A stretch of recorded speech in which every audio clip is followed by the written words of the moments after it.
I'm sitting here looking at my soon-to-be ex-wife Laura and my asshole best friend. We've been married for 25 years. We've been friends with Robert for 23 years. My former best friend became the last shit as soon as he first started having my wife. Look, Steve, you don't need that gun, Bob said. Whatever it is, we can discuss it rationally. You have nothing to fear from me. Please take your finger off the trigger. My Glock 45 lay flat on the armrest of my chair, my finger resting on the trigger. I don't think it would be good for my health. After all, you're 60 pounds heavier than me and 6 inches taller. I've seen pictures at your house with your SEAL buddies. You could snap my neck in about 20 seconds. No, thanks. I think we should just sit here until Carol gets here. She dropped your youngest off at softball practice, and she'll be here soon. Listen, Steve, said my cheating whore wife Laura. I don't know what you think is going on. I demand that you stop this right now, or I will. Do what, Laura? I swung my gun. If you stand up, I'll shoot you in the kneecap. And if you stand up, Bob, I'll blow your privates off. Why don't we just sit here in silence? And while we're doing that, I bet if you two think hard enough, maybe you can find it in the back of your pea-sized brains what this is all about. Now, why don't we sit here and play a quiet game? The first one to tell all will stay in one piece, and I'll shoot the other one. Those two sat there stunned. I just stared at them as they started sweating and squirming back and forth on the couch. I started thinking back to the best days when Laura and I first met. To hell with that. Who cares about that? What matters now is one little comment from a few months ago that got me thinking. Carol and Bob were at a barbecue on Saturday afternoon when Laura walked up with a couple of cold beers. She held them out to us and said, "For my husbands." I spit the beer out of my nose when she said that. Bob just grinned. "What was that all about?" I asked. "Steve, I have 3 husbands." Quickly coming to her senses, she giggled and said, "I have a husband at work, a husband at the DMV, and a husband I really love. That's you, Steve." I laughed, and she kissed me, running her tongue down my throat. She'd never done that before. My stomach twisted in a knot. I started paying attention to the two of them, and nothing. I didn't see anything out of the ordinary. I started checking security systems and records in the cloud. I pulled years of archived records stored in the archive, and nothing. Could they have done this years before we had security cameras? But she said husbands, as if she meant the present. Over the next few months, I went through the phone logs and all the emails on her computer and phone from last year. Nothing. I knew they both worked in a government office that had security cameras everywhere. There was nothing they could do to avoid being caught. I checked the credit card receipts I had saved up over the years. Again, nothing.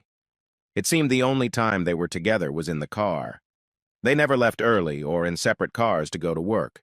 They only drove alone when one of them was sick or for family events or vacations. They were always home at the allotted time. The only time they were late getting home at night was when they were stuck in heavy traffic because of an accident. An hour and 15 minutes give or take every day. They never traveled to conferences or seminars. I guess my gut was failing me. That was until 6 weeks ago when Bob walked in, and then my oldest son, Eric. They both left at the same time. That's when I noticed that they both had the same build in the back.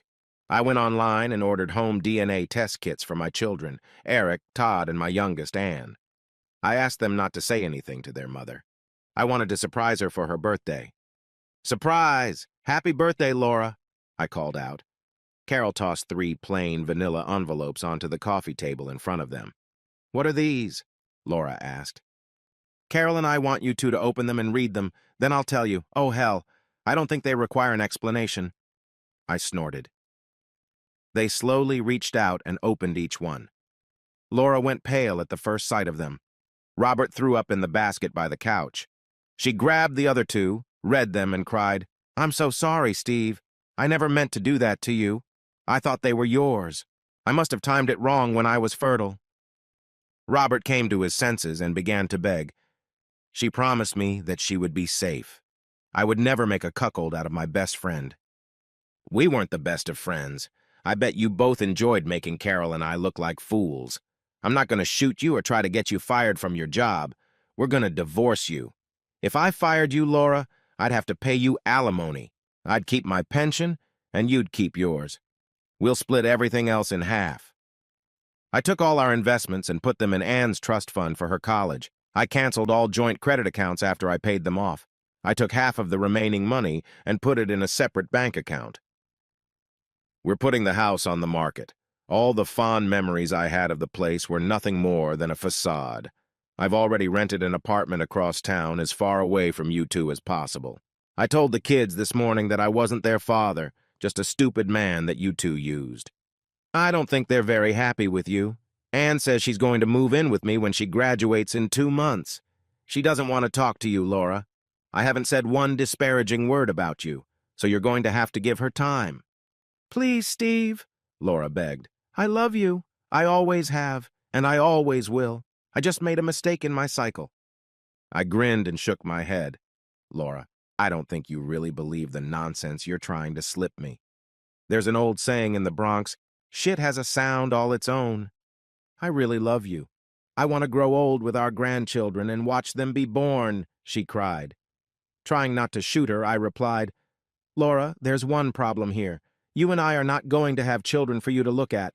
As it turns out, I'll never have our grandchildren to look at. You'll be able to look at them with Bob. She cried again and said, I'm so sorry. I never meant to do this to you. I looked at Bob and tears were running down his cheeks.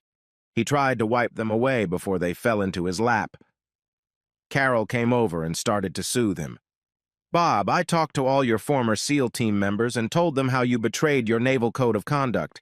Not military law, but the code of relations between the Marines themselves.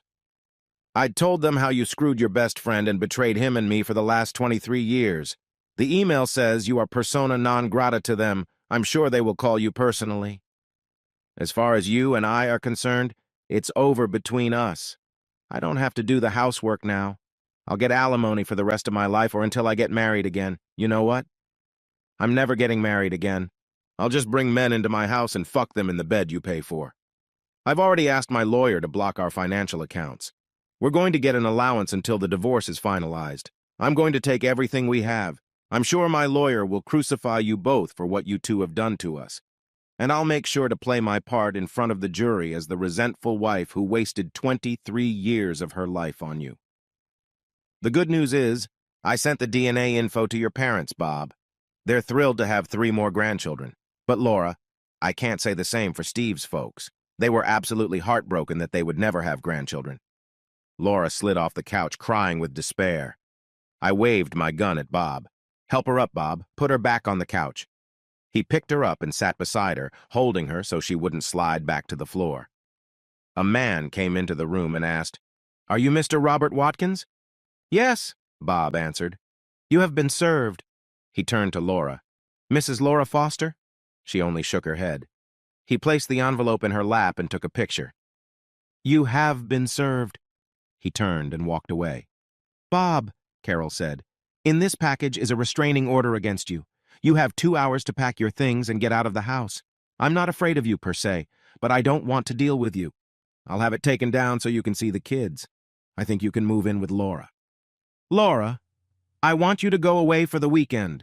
I'll finish packing and leave Sunday morning and you can come home, I told her. Heck, just think about it. You could let Bob move in and you could share everything, not just a ride to work. Laura burst into tears again.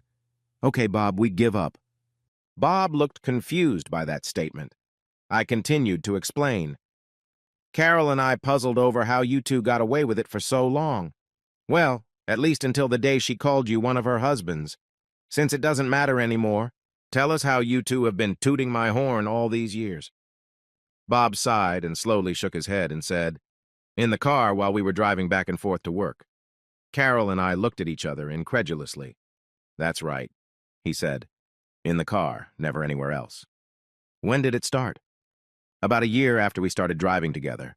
One day we were stuck in traffic. I was starting to get a tension headache. Laura saw the discomfort I was in, reached out and started rubbing my neck. My headache was slowly dissipating. That's when she offered me intimacy. We were tormented with guilt and swore we'd never do it again. But we did. When did we start having sex? We couldn't do it because of the heavy traffic, so we drove in daylight. Then daylight saving time ended. It was dark in both directions. If traffic was smooth or started and stopped, We just touched each other with our fingers. If there were accidents, we stopped in traffic. I always made sure that no one from the truck could see us doing it when she got on top of me. That's why our windows were tinted. We didn't need prying eyes. I looked at Laura. Laura, Laura, please look at me. She raised her puffy eyes. Laura squeaked, I swear I didn't do it, Steve. I swear. It was just sex. I love you with all my heart. I've never said no to you. I always made sure you had everything you could handle at least 4 or 5 times a week, if not more. Bob pleaded with Carol. You just don't realize how hard it is at work and standing in traffic day after day. Oh, you poor baby, Carol replied. You needed to de-stress after a hard day at the office and fighting traffic. Do you remember the week I left to take care of my sick sister? You begged me to come home because you were going crazy, and that was only a week later. Laura, what about poor Steve? He cooked dinner and made sure the house was in order and the kids had their homework done by the time you got home. You know, Steve, maybe we should have had an affair since we were under the pressure of always having to take care of everything by the time they got home. Laura, I thought you were telling the truth about when it must have started. I seemed to get it every day in the summertime.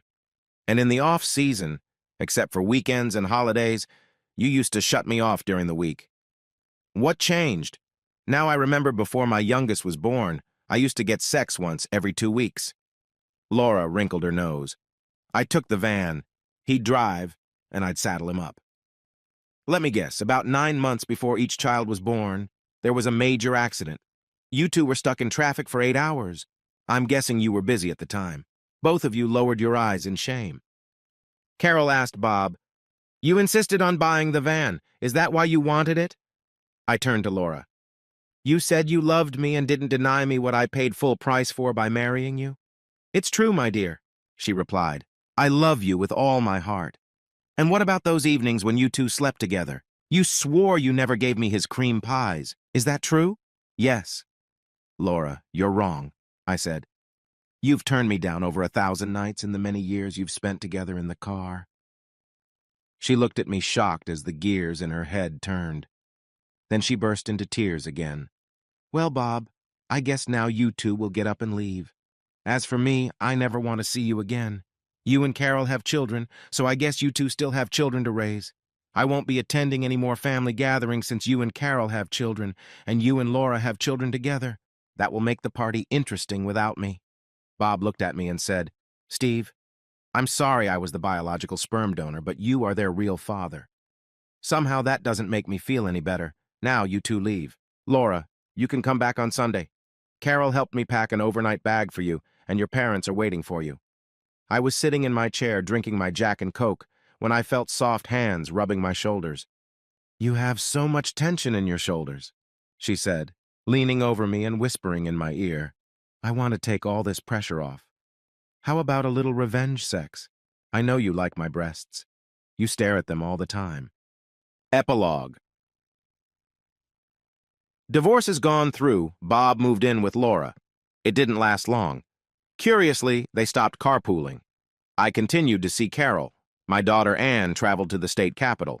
Anne decided that since I had gotten money from Bob as child support, she could now afford to go to a better college. One night, Carol and I had dinner at my house.